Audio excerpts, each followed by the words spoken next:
Assalamualaikum warahmatullahi wabarakatuh. Selamat sore, Bapak dosen dan teman-teman sekalian. Pada soal pertama, saya diminta untuk menganalisa jalur distribusi kopi dari gudang utama menuju beberapa pelabuhan internasional menggunakan konsep graf berarah directed graphic.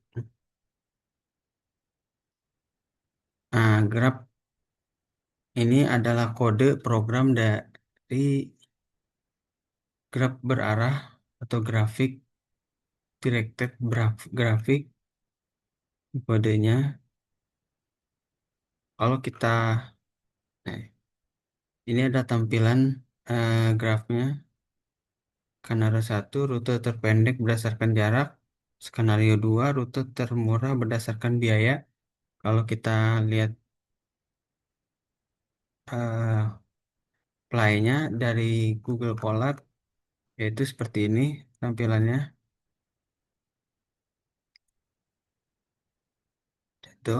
Nah, graf berarah dipilih eh, karena setiap jalan memiliki arah tertentu atau one way road, one way route, sehingga hanya kendaraan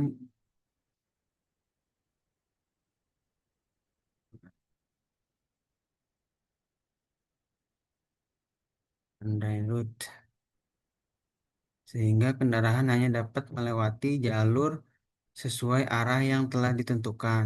Selain itu, setiap lintasan memiliki dua bobot yang berbeda, yaitu jarak tempuh dan biaya operasional, sehingga analisis dilakukan dalam dua skenario. Nah, skenario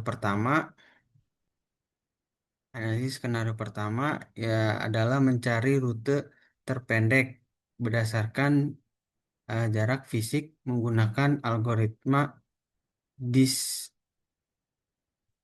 ekstrak distract dengan bobot jarak. Sedangkan skenario kedua skenario kedua eh, adalah mencari rute termurah berdasarkan biaya operasional menggunakan bobot biaya.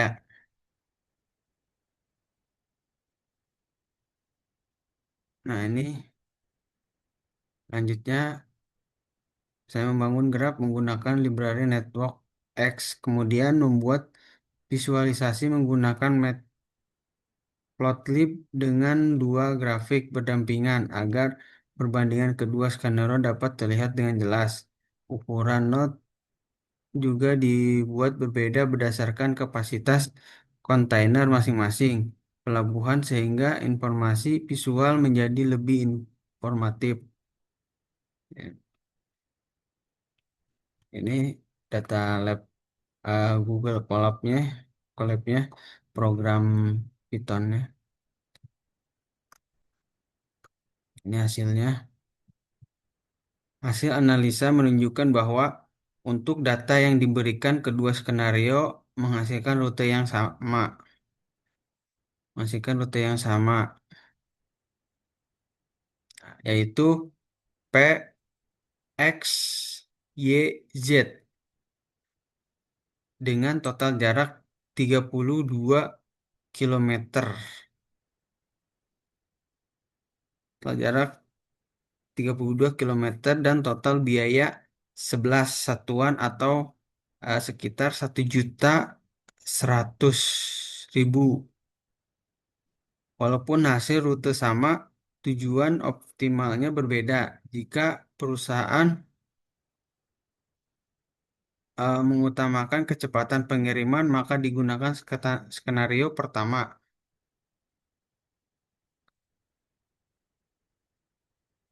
Namun, apabila perusahaan ingin menghemat biaya operasional, maka digunakan skenario yang kedua. Perhitungan biayanya. Seperti itu. Hasilnya itu sama. Lalu, eh, pada soal kedua, Saya eh, juga membangun jaringan distribusi kopi dari satu gudang utama menuju 8 kecamatan. Nah, ini program Python-nya,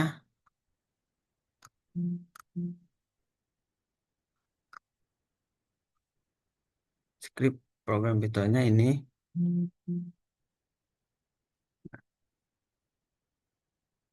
Setiap kecamatan, setiap kecamatan memiliki tingkat permintaan kopi yang berbeda sehingga selain menentukan jalur distribusi, dilakukan juga analisis degree centrality.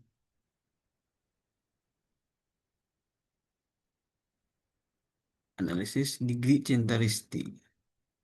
Seperti ini. Degree centrality.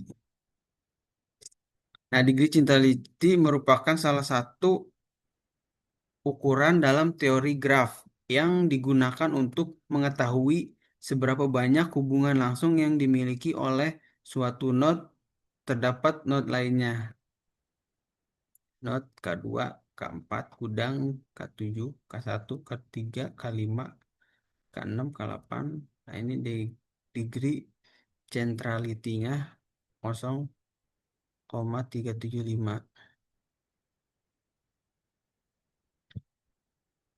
Semakin tinggi nilai degree centrality, maka semakin penting posisi node tersebut di dalam jaringan distribusi. Langkah pertama adalah membangun graf menggunakan network X berdasarkan data hubungan antar kecamatan berjarak tempuh.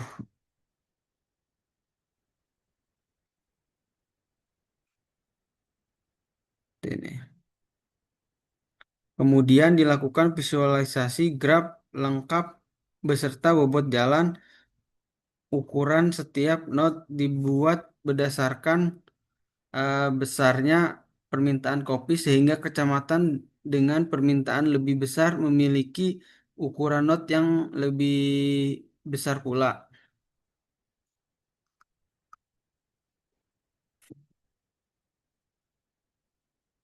Setelah itu dihitung nilai degree centrality untuk seluruh node. Hasil perhitungan menunjukkan bahwa 3 kecamatan dengan tingkat konektivitas, 3 kecamatan dengan tingkat konektivitas tertinggi adalah kecamatan peringkat 1, kecamatan K2 peringkat dengan degree centrality 0,375. Lalu peringkat 2 kecamatan K4, peringkat 3 kecamatan K7. Nah, ketiga kecamatan tersebut memiliki jumlah jumlah hubungan langsung paling banyak dengan kecamatan lain sehingga menjadi simpul penting dalam jaringan distribusi.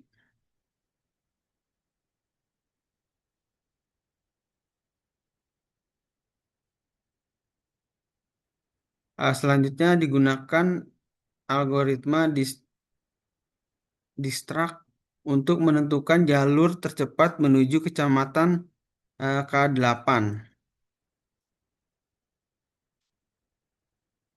Beberapa alternatif rute gudang K3, K6, K8 sama dengan 15 ditambah 6 ditambah 5 sama dengan 26 kilometer. Gudang K2, K4, K7, K8 sama dengan 11 ditambah 5 ditambah 10 ditambah 4 sama dengan 30 kilometer. Gudang K2, K5, K7, K8, 11 ditambah 8 tambah 9 tambah 4, 32 kilometer. Gudang K1, K4, K7, K8 sama dengan 9 ditambah 7 ditambah 10 ditambah 4 sama dengan 30 kilometer. Nah, jadi rute tercepat gudang K3, K6, K8. Total jarak 26 kilometer ini. Gitu.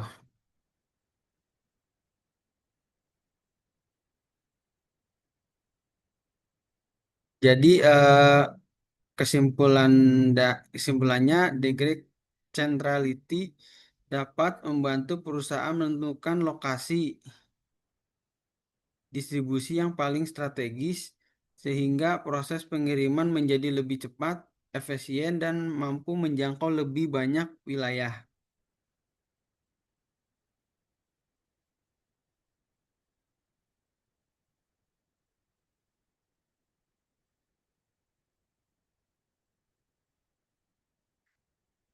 Nah, selanjutnya pada soal ketiga, studi kasus yang dibahas adalah proses evakuasi bencana gempa.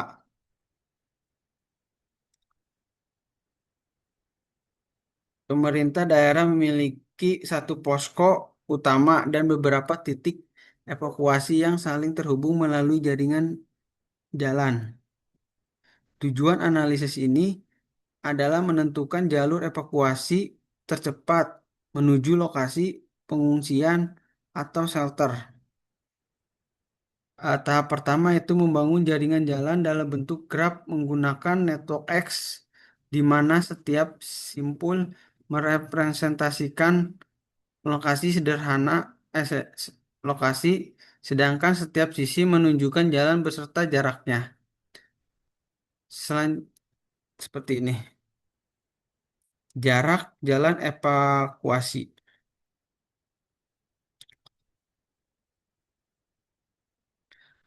Selanjutnya, graf divisualisasikan menggunakan matplotlib agar hubungan antar lokasi dapat dipahami dengan lebih mudah. Ini menggunakan matplotlib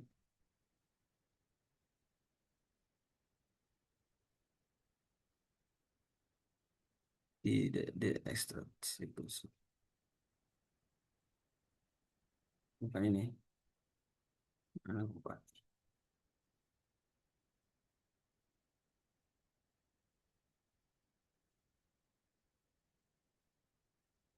Ini gempa nih. Nah, menggunakan metode metode X, metode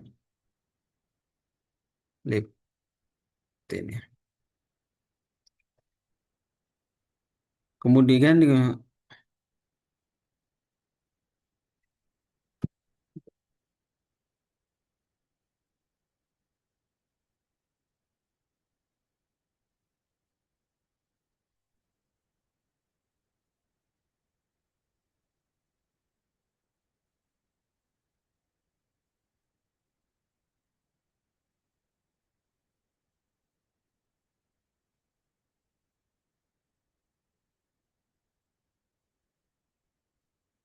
kemudian digunakan algoritma dis distract untuk mencari jalur dengan total jarak paling pendek dari posko menuju shelter. Berdasarkan hasil perhitungan diperoleh jalur terbaik yaitu posko B, D, G lalu menuju shelter. Total jarak 13 kilometer.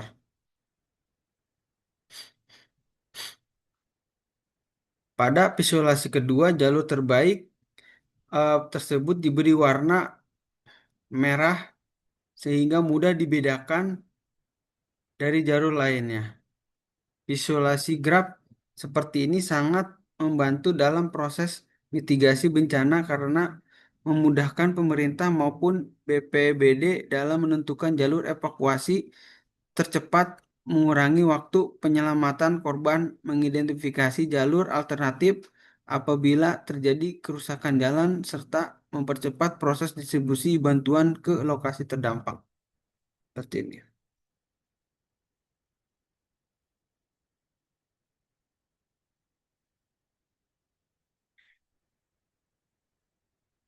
Dan dikasih warna merah jalur tercepat. Jadi posko B, D, G shelter dengan total jarak 13 kilometer. Gitu.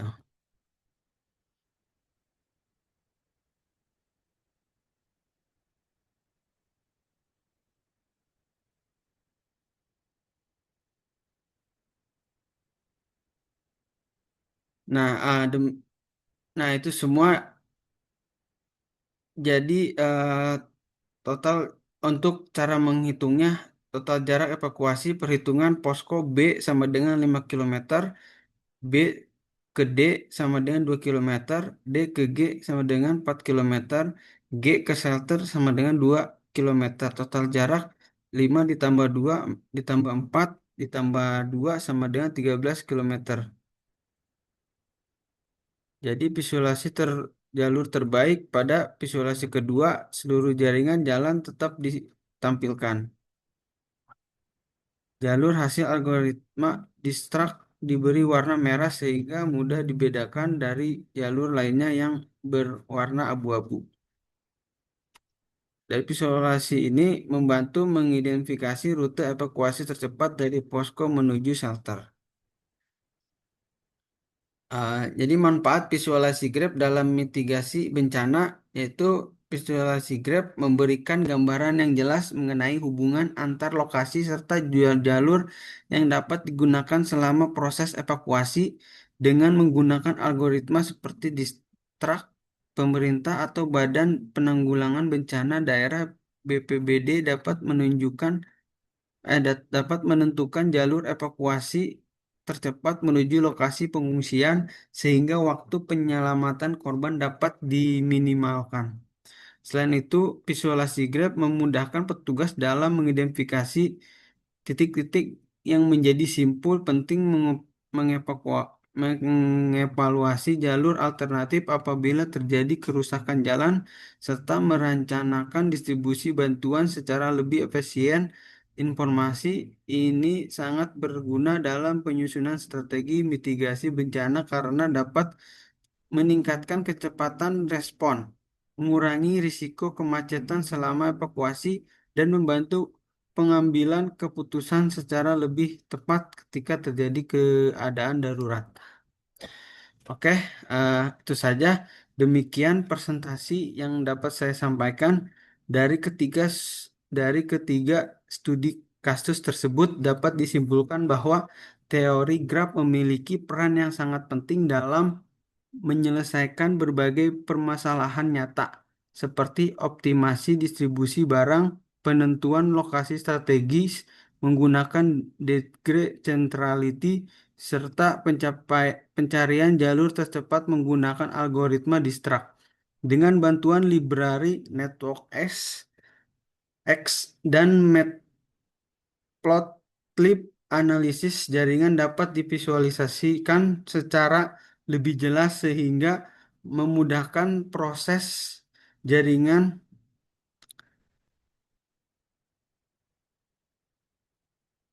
proses pengambilan keputusan s- secara lebih jelas sehingga memudahkan proses pengambilan keputusan yang cepat, tepat, dan efisien. Sekian presentasi dari saya. Terima kasih atas perhatiannya Bapak dosen dan teman-teman semua. Wassalamualaikum warahmatullahi wabarakatuh.